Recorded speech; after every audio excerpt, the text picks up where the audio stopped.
अस्सलाम वालेकुम नाजरीन, वॉइस ऑफ ताहिर खान में एक नई वीडियो के साथ तमाम नाजरीन को मेरी तरफ से खुश आमदीद। आज की इस वीडियो में जो आप लोगों से मैं डिस्कस करना चाहता हूँ वो बेसिकली वर्ल्ड T20 के स्क्वाड्स के मुतालिक कि जितनी भी कंट्रीज़ हैं जो वर्ल्ड कप में पार्टिसिपेट करने जा रही हैं वो अपने स्क्वाड का ऐलान कर रही हैं या के बाद दीगरे। अभी तक 4 मुख्तलिफ ममालिक ने अपने स्क्वाड का ऐलान कर दिया है। ये बेसिकली अभी हतमी स्क्वाड नहीं है, बेसिकली 1 मई तक की डेडलाइन है कि जितने भी कंट्रीज हैं उन्होंने अपनी लिस्ट जो कि आईसीसी को सबमिट करनी है और 25 मई तक इसमें रद्दोबदल भी किया जा सकता है। गालन पाकिस्तान की सबसे पहले अगर बात करूं तो पाकिस्तान भी मेरे ख्याल से यही करेगा कि एक लिस्ट तो आईसीसी को सबमिट कर देगा, बट मेरे ख्याल से इंग्लैंड और आयरलैंड सीरीज के बाद ही पाकिस्तान हतमी फैसला करेगा कि क्या स्क्वाड हो सकता है।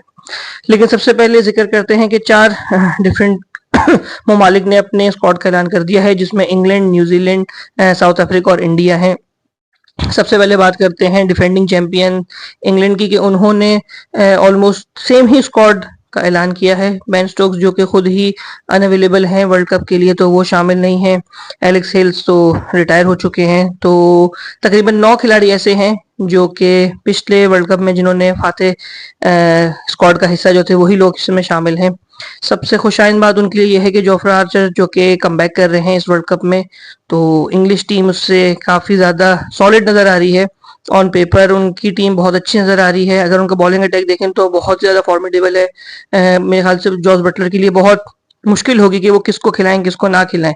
तो एक बहुत अच्छा स्क्वाड मुरतब किया है उन्होंने T20 के हवाले से, जो उनके टाइटल का दिफा करेगा। उससे पहले न्यूजीलैंड ने भी अपने स्क्वाड का ऐलान किया था और न्यूजीलैंड ने भी ऑलमोस्ट सेम ही स्क्वाड का ऐलान किया है जो लास्ट टाइम वर्ल्ड कप खेला था। सिर्फ 2 चेंजेस हैं, बाकी 13 खिलाड़ी वही हैं जिन्होंने 2022 के वर्ल्ड T20 में शामिल हुए थे और खेला था। केन विलियमसन ही क़यादत करेंगे, उन्हीं की क़यादत में उनका 15 रुकनी स्क्वाड इस टाइटल के लिए दौड़ में फिर से शामिल होगा।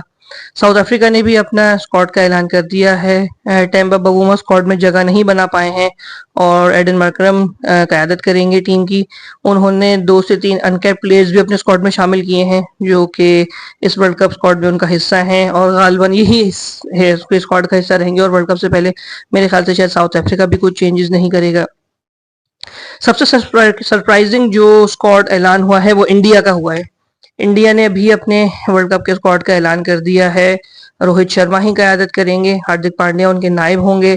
इसके अलावा कुछ कयास आराइयां की जा रही थी कि शायद विराट कोहली स्क्वाड का हिस्सा नहीं होंगे, लेकिन विराट कोहली भी स्क्वाड का हिस्सा है। युजवेंद्र चहल कमबैक कर रहे हैं।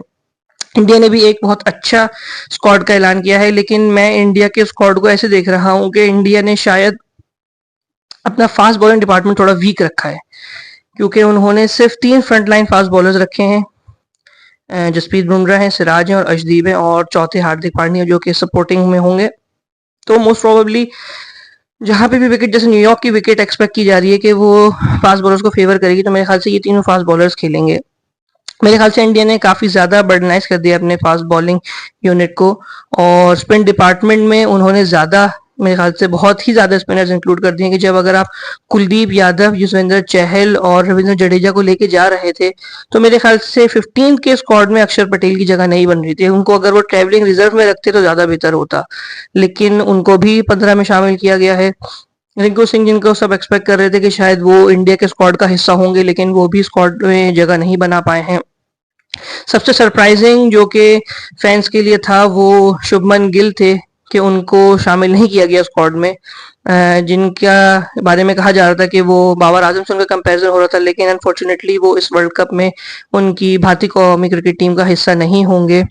इंडियन टीम में जैसे यशवी जायसवाल, शिवम दुबे, उन्होंने कुछ नए खिलाड़ी भी शामिल किए हैं और ये काफ़ी अच्छे इमर्जिंग खिलाड़ी हैं। यशवी जायसवाल का जैसे हमने देखा ही था, उन्होंने इंग्लैंड के अगेंस्ट टेस्ट सीरीज में बहुत अच्छी कारकर्दगी का मुजाहिरा किया था और आईपीएल में मेरे ख्याल से अभी तक वो इतना इम्पैक्ट नहीं डाल सके हैं, लेकिन ऑन दी होल वो एक अच्छे प्लेयर हैं और उनकी जगह टीम में बनती है। और उनको मेरे ख्याल से सही तौर पे शामिल किया गया है। और एक और जो कमबैक जिसको सब एक्सपेक्ट कर रहे थे इंडियन टीम में, वो ऋषभ पंत का था। ऋषभ पंत और संजू सैमसन विकेट कीपर के तौर पे उनके स्क्वाड में शामिल हुए हैं। दिनेश कार्तिक जिनका नाम आ रहा था कि शायद उनको भी शामिल किया जाएगा, लेकिन उनको नहीं किया गया।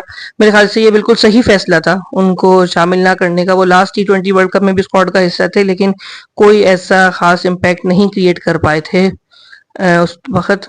तो मेरे ख्याल से इस वक्त इंडियन सर्किट में बहुत अच्छे अच्छे विकेट कीपिंग बैट्समैन हैं। ईशान किशन भी अच्छे हैं। वो भी स्क्वाड का हिस्सा नहीं है, क्योंकि वो खुद ही कुछ अरसे से टीम से दूर थे। उन्होंने खुद माजत की हुई थी खेलने से, तो उन्हें भी कंसिडर नहीं किया गया है। इसके अलावा एक अच्छा इंडिया का स्क्वाड है। बॉलिंग यूनिट उनका, फास्ट बॉलिंग मुझे थोड़ा वीक नजर आ रहा है, जो शायद इंडिया के लिए साइन ऑफ वरी होगा मेरे ख्याल से। क्योंकि अगर उनकी मैचेस अगर उनके कुछ ऐसी विकेट पे हो जाते हैं जो फास्ट बॉलिंग को थोड़ी सपोर्ट कर रही होगी, तो वहां पे इन तीन ऑप्शंस में से अगर कोई अनफिट हो जाता है या अगर मैच डे पे अवेलेबल नहीं होता, अगर ऐसा हुआ कि चेंज करने का मौका हुआ तो वो चेंज कर लेंगे, शायद ट्रेवलिंग रिजर्व में वो रखें। तो अगर नहीं हुआ उस वक्त कोई ऐसा, तो इंडिया के लिए थोड़ा मुश्किल हो सकता है। मेरे ख्याल से न्यूयॉर्क में तो ये तीनों fast bowlers with Hardik Pandya वो उतारेंगे। कुलदीप यादव, पाकिस्तान स्ट्रगल करता है तो पाकिस्तान के अगेंस्ट कुलदीप यादव को जरूर खिलाएंगे। और मेरे ख्याल से चहल भी खेलेंगे, क्योंकि पाकिस्तान की थोड़ी सी हिस्ट्री रही है कि पाकिस्तान लेग स्पिनर पे थोड़ा सा फंसता है हमेशा से। हिस्टोरिकली सिर्फ इस टीम की बात नहीं की जाए, अगर ओवरऑल देखा जाए तो हम लेग स्पिनर पे थोड़ा सा स्ट्रगल करते हैं। अब देखने में ये आ रहा है कि पाकिस्तान टीम, जैसे कि अब 1 मई शुरू ही हो चुकी है, कि आईसीसी से क्या खिलाड़ियों के नाम शेयर करते हैं और मीडिया से भी शेयर किए जाएंगे फिर वो, तो पता चल जाएगा कि इस वक्त क्या 15 रुकनी स्क्वाड वो देख रहे हैं और आगे फिर किस तरीके से चला जाएगा।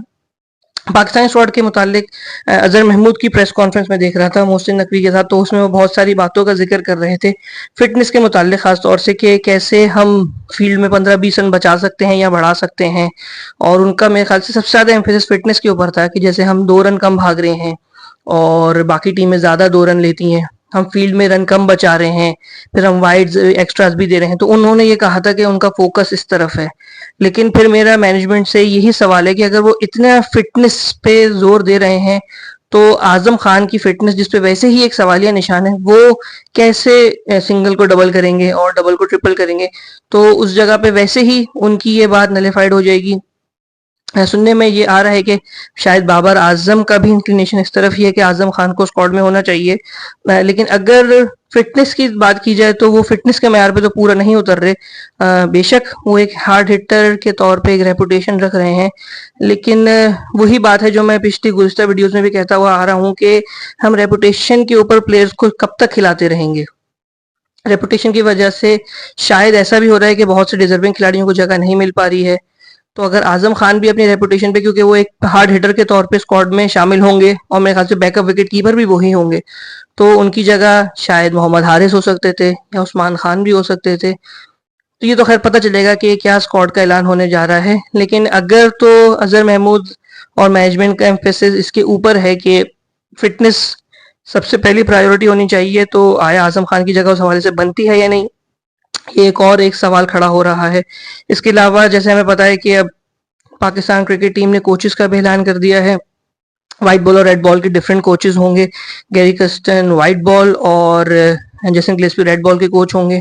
गैरी कर्स्टन का सबसे पहला असाइनमेंट तो ये इंग्लैंड सीरीज और आयरलैंड सीरीज, और उसके बाद फिर वर्ल्ड T20 आ रहा है। तो देखते हैं इंशाल्लाह ताला कैसे नताइज जाएंगे।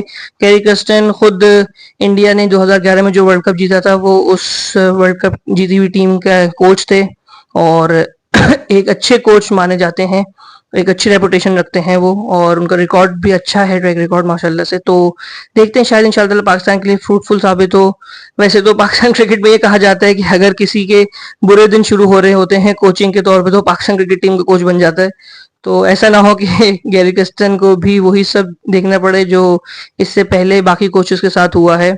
उम्मीद करते हैं कि इंशाल्लाह ताला अच्छा होगा गैरी कर्स्टन का आना, और एक पाकिस्तान क्रिकेट टीम एक बैलेंस स्क्वाड का ऐलान करेगी और लेके जाएंगे इंशाल्लाह ताला वेस्ट इंडीज और यूएसए। और देखते हैं कि फिर पाकिस्तान की कैसी परफॉर्मेंस रहेगी इंशाल्लाह ताला अपकमिंग सीरीज में और वर्ल्ड कप में भी, और क्या प्लेइंग 11 रहेगी, क्या कॉम्बिनेशन सेट करेंगे। जो खिलाड़ी अनफिट हैं जैसे इरफान खान नियाजी हैं और रिजवान हैं, वो कब तक कम बैक कर सकेंगे। तो बहुत सारे सवालात इस वक्त खड़े हैं और मोस्ट प्रॉब्ली जब तक वो जो है फिट हो जाएंगे और स्क्वाड का हिस्सा बन जाएंगे इंशाल्लाह ताला, जो कि पाकिस्तान के लिए काफ़ी फ्रूटफुल है। और एक अच्छा स्क्वाड मेरे ख्याल से मुरतब करना चाहिए। रेपुटेशन के ऊपर बहुत से खिलाड़ी मौजूद हैं, मैं बार बार इस बात पे मेरा जोर है, क्योंकि साइम अयूब को भी अगर देखा जाए तो वो भी अपने रेपुटेशन के ऊपर ही टीम में खेल रहे हैं इस वक्त, क्योंकि मेरे ख्याल से पिछले 17-18 मैचेस वो खेल चुके हैं और एक निफ्ट सेंचुरी भी नहीं बना सके हैं।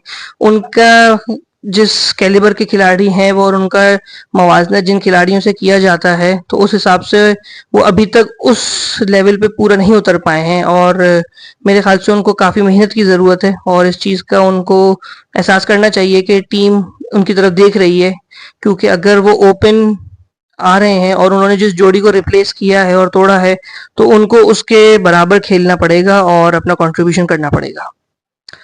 अब तक के लिए इतना ही, फिर इंशाअल्लाह ताला एक नई वीडियो में नए मौजू के साथ आप सबकी खिदमत में हाजिर होंगे। तब तक के लिए अल्लाह हाफिज़।